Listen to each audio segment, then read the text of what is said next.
Bonjour à vous, gentilles dames et bons messieurs, c'est Danny Big Disc. Aujourd'hui, un petit coup d'extérieur pour commencer. Nous sommes au bord du lac du Der. Eh bien, il n'y a plus de lac, l'eau s'est retirée. On voit maintenant les grues un peu partout. Nous sommes le dimanche 11 novembre. Nous sommes allés en brocante, il n'y avait rien. Nada, pas un disque, rien du tout. Alors, j'ai décidé de vous montrer quelque chose de particulier. On rentre à la maison et on se retrouve dans quelques minutes pour la suite de cette magnifique vidéo. Tout de suite. Alors voilà, on se retrouve après le lac dans mon grenier parce que figurez-vous que l'autre jour j'ai découvert quelque chose de relativement intéressant. Donc je disais, je suis tombé ou j'ai trébuché sur un carton, je me suis dit c'est quoi cette affaire-là? Et en regardant, j'ai trouvé un carton de disques vinyles, des 33 tours, dont je me souvenais plus du tout, que je les avais. Par exemple, vous avez ici Saga, Scratching the Surface, un maxi 45 tours. Bon, il y a plein de choses supérieurement intéressantes. On en parlera dans une autre vidéo parce que à côté de ce carton, eh bien, il y avait également des 45 tours. Et c'est ça que nous allons voir aujourd'hui. Voilà. Alors il y en a quand même une sacrée quantité, et c'est ce que nous allons voir dans cette petite vidéo. Mais avant cela, je vais vous présenter un livre que j'ai trouvé à la médiathèque et qui est particulièrement intéressant. Il s'agit donc de l'histoire du disque et de l'enregistrement sonore par Daniel Le Sueur, publié aux éditions Carnot. Alors voilà, un document exceptionnel. Bon, vous voyez, il y a Hervé Villard dessus. Ce qui est intéressant, c'est qu'il a été achevé d'imprimer en Corée sur les presses de Shinwoo Printed Company Limited. Remarquez qu'on n'est pas capable de faire des livres corrects en France, c'est à croire que c'est cela. Alors, voici la date. Alors, vous imaginez bien que c'est un ouvrage qui est paru également aux États-Unis. Le dépôt légal date du 4e trimestre 2014. Donc, on peut supposer que le texte a été réalisé par ce monsieur-là, Daniel Le Sueur. Et ce qui est intéressant, c'est... Bon, il y a plein de choses, je vous en parlerai en détail dans une autre vidéo, mais j'aimerais néanmoins qu'on jette un petit coup d'œil à la dernière page. Oui, les petites billes. La mort du disque. Voilà. Où l'on peut voir quel avenir pour le disque. Sans être foncièrement pessimiste, il faut bien reconnaître que le disque tel que nous l'avons connu durant tout le XXe siècle fait déjà partie du passé. Pire encore, on peut prévoir que non pas son évolution, mais sa disparition pure et simple, c'est l'objet lui-même qui est condamné. Le support solide et palpable qui ne pourra plus qu'inspirer nostalgie à ses utilisateurs et aux collectionneurs. Eh bien, je crois que c'est une réalité, notamment pour ce qui est des collectionneurs. Il est certain que le moyen de se fournir de la musique ne sera plus traditionnellement en magasin de disques. Désormais, on restera chez soi et depuis son ordinateur, on composera son programme. Le format de codage des sons MP3 est passé par là. Nous sommes en 2004 quand ce livre est écrit et je ne veux pas dire qu'il était prémonitoire, mais un peu quand même. Alors, il semble légitime de s'inquiéter quant à l'avenir du disque strictement en tant que support. En revanche, il n'y a pas la moindre inquiétude à se faire sur le devenir de la création musicale, et c'est tant mieux pour tous, artistes et amateurs. Eh bien, c'est sur cette note optimiste que nous allons aborder le sujet qui nous intéresse aujourd'hui, c'est-à-dire les quelques 45 tours que j'ai retrouvés dans mon grenier et dont j'avais carrément oublié l'existence. Alors, on va passer brièvement sur les 45 tours relativement récents. Voici une version originale, le Slag Solution. Alors, aucune idée, c'est paru chez Spot. Voilà. Je ne sais pas du tout de quoi il s'agit. On a François Feldman, Petit Franck, encore plus belle endormie. Bon, je veux dire que je ne connais pas. Je ne sais pas pourquoi j'ai trouvé ça. Le Chopin de Pigalle, de Georgette Plana. Alors pour les anciens, Georgette Plana évoque certainement des souvenirs. C'est la chanson française telle qu'elle était jusque dans les années 50, 60 et peut-être encore un peu après, mais c'est un peu oublié. Remarquez néanmoins que cette phrase « l'amour est un voyou » me semble particulièrement d'actualité. Voici quelque chose d'un peu plus intéressant, publié chez Panorama, ou sorti chez Panorama, voilà. Le Mexicain, on n'arrive pas trop bien à voir, mais c'est écrit Valse enfantine. Alors, puisque nous parlons d'enfants, voici, ainsi que l'avait, on a déjà parlé, ça marche pas terrible ça, ah voilà. On a parlé, comment il s'appelle, Je dis ce que je veux, donc André, que je remercie au passage. Voici un livre-disque publié chez CBS Casterman, donc dans la collection Peluche, et il était question donc de Pinocchio. Voilà comment que ça se présente. Voilà, d'un côté le disque, et puis, ma foi, le livre qui raconte l'histoire du brave Pinocchio. Donc c'était intéressant car ça permettait aux enfants d'entendre l'histoire donnée par le disque et puis d'apprendre à lire en suivant le texte. Voilà. Alors puisqu'il est question de chansons à texte, voici un 45 tours, 4 titres de Tino Rossi. Un autre des compagnons de la chanson, dans leur jeunesse.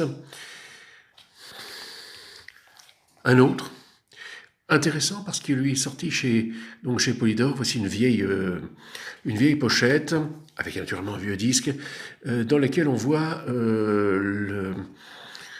la publication, enfin de ce que faisait le Polydor, donc comme catalogue. Toujours chez Panorama, Katia Valère, comme au premier jour. Voilà, chanter et danser les succès, chanter et danser, bien entendu, les succès. Et puisqu'on parle de succès, dans Succès du jour, nous avons Paris, tu m'as pris dans tes bras, par Rémi Francis, au tiercé Panorama. Alors vous imaginez, ce sont des magnifiques photos, on ne voit plus ce genre de pochette, voilà. Nous avons les variétés chantées, numéro 2, avec une chanson que tout le monde connaît, Alouette, gentille Alouette, sortie chez Marcia. Toujours au disque Panorama, nous avons Hey Baby, les Baby Sisters, c'est un Madison. Voilà, les Devil's Guitar. On retrouve Pat Field et les Pumas de l'Oklahoma, une leçon de twist, toujours chez Panorama. Je connais des gens qui font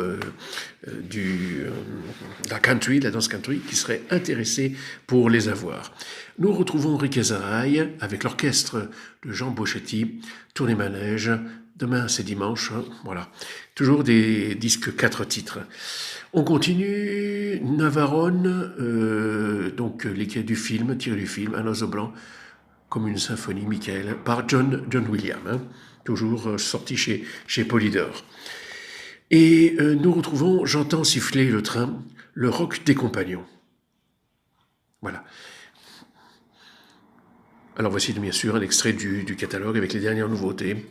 On retrouve le Clair de Lune à Maubeuge, l'Esperanza, le lion est mort. Le lion est mort ce soir. Voilà, vous imaginez ça.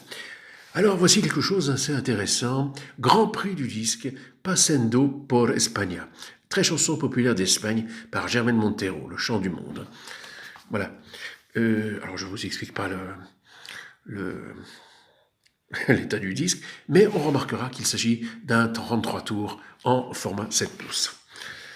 Voici donc chez Philips, Triolos Paraguayos, Maria Dolores Serenata, donc c'est marqué micro-sillon standard haute fidélité, on en est très content, mais à l'époque ça devait être quelque chose de remarquable, hein, qui sortait de l'ordinaire.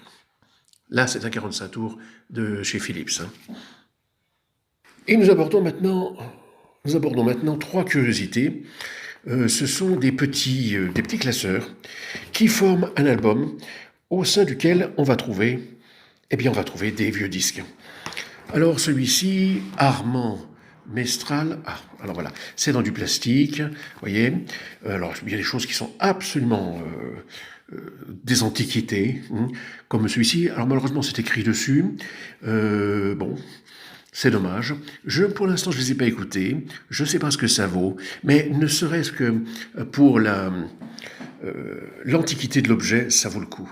Vous voyez, la Bourse des chansons, numéro 2, avec Figaro, bien entendu, c'est une publication colombienne. On va retrouver Edith Piaf, qui chante La Foule, Jean Bertholin, les compagnons de la chanson, François Degelt. Bon, à part Edith Piaf et les compagnons de la chanson, ceci a bien entendu relativement mal vieilli. Mick Michel, les succès chez Trianon. Alors, quels sont les succès Canoë, Tu n'es pas seul au monde, Continent perdu, Je suis fidèle. Incroyable, le genre de choses qui ont totalement disparu de l'univers musical et qu'on peut retrouver par hasard aux Emmaüs. Voilà, alors Colorado, Bernard Alvy, avec Jacques-Henri Ris et son orchestre, vous imaginez bien, publié chez RCA, standard. Bon. Alors on continue et on va trouver L'eau vive. Gérard Brumière, Les amoureux, le piano de la plage, collection des disquaires associés. Extra. Voilà. Et bien entendu, on va trouver aussi l'extrait du catalogue. Désolé pour l'image, mais j'ai vraiment beaucoup de mal à filmer. Et là, on va trouver Jean Rigaud, histoire de se marrer un peu. Alors, Jean Rigaud, c'est un comique. Je dirais pas que c'est l'ancêtre des Coluche, des Bigard et compagnie, mais ça y ressemblait un peu.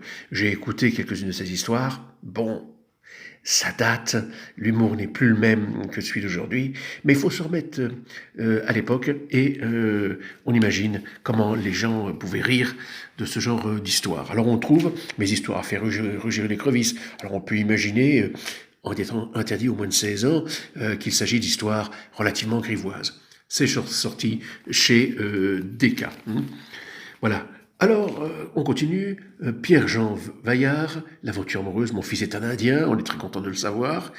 Voilà, donc chez Fontana, et c'est le numéro 1. C'est fabriqué en France. Voilà.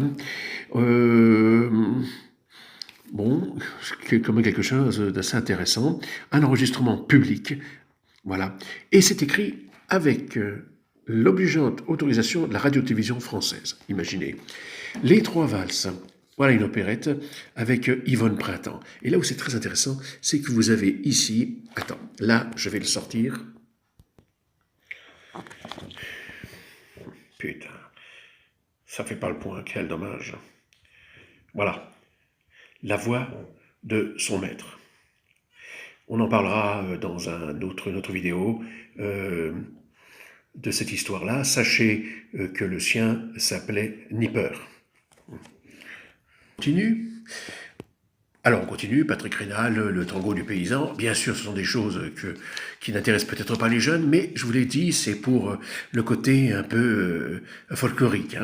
Donc nous avons le Palais Mosaïef à Paris, un témoin. Les chants du monde, le chant du monde. On continue rapidement. Tino Rossi qui chante l'Ave Maria dans une édition chez Columbia, une des toutes premières éditions certainement du chanteur. Alors là, on saute une époque puisqu'on retrouve avec Michel Delpech, sorti donc chez Barclay avec Le Mauvais Jardinier et l'Épi. Et puis, hommage au chanteur disparu Charles Aznavour. On a la jeunesse, on a toujours le temps, toujours chez Barclay. Et puis, on trouve quelques disques souples qui sont de la publicité. Et bien, Adieu Clo-Clo par ses fans. Alors là, c'est beaucoup plus récent, bien entendu, Pastel, avec, alors pas de publicité, mais enfin, bon, on l'a trouvé dans un cache express, de même que Final Countdown d'Europe. Et voici Words de F.R. David. Tiens, il était là, celui-là.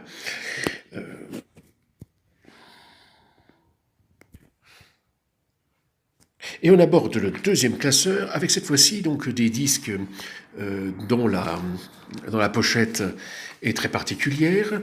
C'est du Philips, voilà. Et ce sont des disques allemands. Voilà, et ça c'est très intéressant, c'est du pressage allemand, c'est marqué Philips, voilà, Middenarts Blues, donc on a compris qu'il s'agit d'un blues, et là ce qui est intéressant c'est que vous avez le centreur qui est fourni avec, hein. Il est donc solidaire du disque. Alors on va donc trouver toute une série de disques allemands, puisque finalement je crois que pour le précédent propriétaire était un Allemand. Voilà, alors Berlin Melody, tiens, il en manque un qui a disparu. Voilà, Das kommt vor Rüdern, super pochette. Golden, numéro 12. Peter Lausch und die Regenpfeifer. Alors ça c'est pas étonnant, mais par contre on peut supposer que le propriétaire était un Lorrain, puisque voici un disque de Georges Schepfer, La première communion du gamin. Qu'est-ce que nous pourrions bien faire du Mimile chez CBS. Voilà, c'est quelque chose qui est très ancien, paysannerie lorraine, voilà. Donc Die Musikbox, alors c'est une collection donc sortie chez Decca. Voilà le numéro 45, donc Mexico, Bob Moore mit seinem Orchester. Nous retrouvons Achten Sie bitte, qu'est-ce que c'est marqué là? Bitte auf staubfreie, überflächenden Platten. Bon bref, voilà. Cette fois-ci, il n'y a pas le centreur. Il s'agit donc des disques... c'est peu dur. Alors c'est marqué It-Ton Schallplatten.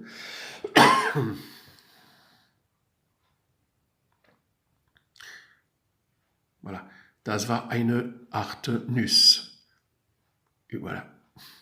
Je vous laisse deviner de quoi il s'agit. Alors on trouve une polka. On va passer un peu plus vite. Donc des disques Polydor. Toujours en allemand, Marina mit Rocco Granata, rien à voir avec Rocco Siffredi, mais enfin on peut toujours imaginer des tas de choses. Voilà, voilà comment ça s'appelle à 45 tours en allemand, Umdrehungen, voilà. On va donc continuer rapidement. Freddy, rien à voir avec Freddie Mercury, Die Gitarre und das Meer, voilà. Weil du meine große Liebe bist, voilà. Et alors là, ça n'a strictement rien à voir, on trouve Jacques Martin avec Mademoiselle Angèle, cette fameuse cantate « Je frasonne numéro 1, je demande Mademoiselle Angèle, la concierge me répond, mais quel métier fait-elle ?» etc., etc. Un petit peu de Jodassin avec l'Amérique et Cécilia, et puis un disque donc, du groupe Lacache, Elle imagine. Et on va donc maintenant s'intéresser au troisième et dernier classeur.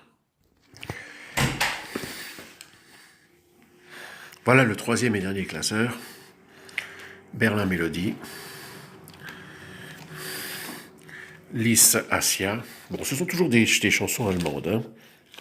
On va passer un peu vite. Hans Albert, qui chante la Paloma. Alors c'est intéressant, vous avez ici, sur le côté, l'étiquette. Ah, on voit vraiment mal, hein. Donc... Ich weine dir keine Träne nach. Bon, de Ulla Norden. Die Nacht vor den Premières, Marika Rörk. Voilà. Alors on passe un peu plus vite, on va à Storyville, donc toujours chez Polydor. Ah oui, alors là, c'est du lourd. Imaginez Mireille Mathieu.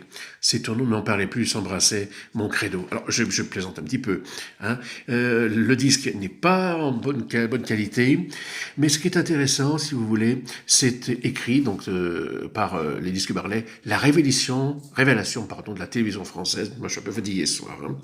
Donc, c'est un des premiers disques de cette chanteuse, dont la carrière est quand même remarquable.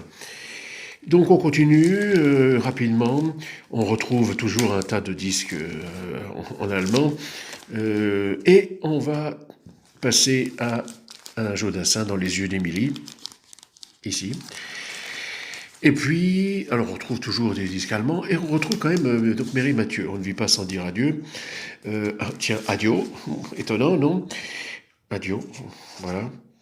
Ce qui est intéressant, c'est de voir... la figure, hein, elle n'a pas vraiment changé. Voilà, Billy Ocean, Disque allemand, enfin que la pochette, et j'avais pas le disque. Mais pour le design, c'est sympa. Et puis on termine par celui que je trouve quand même assez intéressant. Toujours un disque allemand, mais chez RCA cette fois-ci, qui nous présente Au Sole Mio. Moi j'adore le label noir comme ça. Et puis ce triangle centreur au milieu, c'est assez remarquable. Donc Au Sole Mio. Et puis le dernier, For the First Time, Come Prima. C'est quand même quelque chose d'assez remarquable, pour ceux qui connaissent un peu les chansons italiennes. Voilà, eh bien c'est tout pour aujourd'hui. Je vous donne rendez-vous dans une prochaine vidéo. Voilà, n'oubliez pas de lâcher un putain de big pouce bleu, comme dirait quelqu'un qui vient de mettre le sien juste devant l'écran. Et puis, je profite, non, je ne sais pas, la monétisation, on verra plus tard. Je profite de l'occasion qui m'est donnée pour remercier deux youtubeurs en particulier. Donc, je l'ai dit tout à l'heure, mais je le répète. Notre ami Je dis ce que je veux, donc André Meyer, et puis donc Vinylement Vôtre, et puis encore d'autres bien sûr que je ne pourrais pas pour tous citer. Et on se retrouve donc dans l'opus numéro 6 très bientôt. Bye.